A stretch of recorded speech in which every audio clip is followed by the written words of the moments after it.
InTASK Standard 3 deals with learning environments, specifically creating environments that support individual and collaborative learning and that encourage positive social interaction, active engagement in learning, and self-motivation.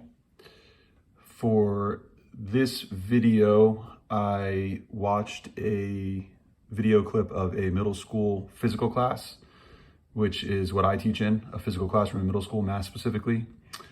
As far as how did the video demonstrate the InTASK standard for this course, I thought the teacher did a really good job of creating a collaborative learning environment because she had kids coming up and doing problems on the board. She had paired off work.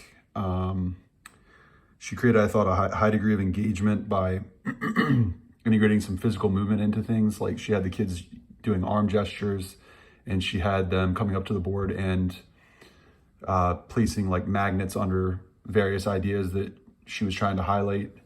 I thought she created, like I said, a high degree of engagement. I thought she created good positive social interaction. She had group works and her groups were strategically chosen. And I just thought overall there was a high degree of structure and order in the classroom, which is always good for learning. She had a bell system so that the kids understood when class started and when class stopped. Kids didn't seem to speak out unless they were called on, and they raised their hand and then they would stand up to speak, and then there didn't seem to be any interrupting or any rude behavior. So it seems like she did a really good job of having firm rules and norms in place. As far as how would I reinforce the norms, procedures, and expectations in the classroom I would observed, I think that just comes down to repetition. I think the bell system, she obviously had to model that. She probably had some kids that didn't do what they were supposed to do initially, and I'm sure she had to have consequences and follow through on that. I think consistent communication and then consequences for deviations from that are definitely critical. As far as standing up when called on, adhering to the class bells, I think most of that, I think in my classroom, number one, I would go over that on a regular basis.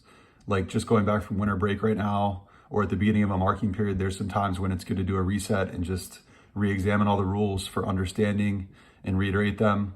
I've noticed in my classroom that whatever rules are introduced, they just over time lose effectiveness and the kids stray, and then you have to kind of pull them back in and go over them formally.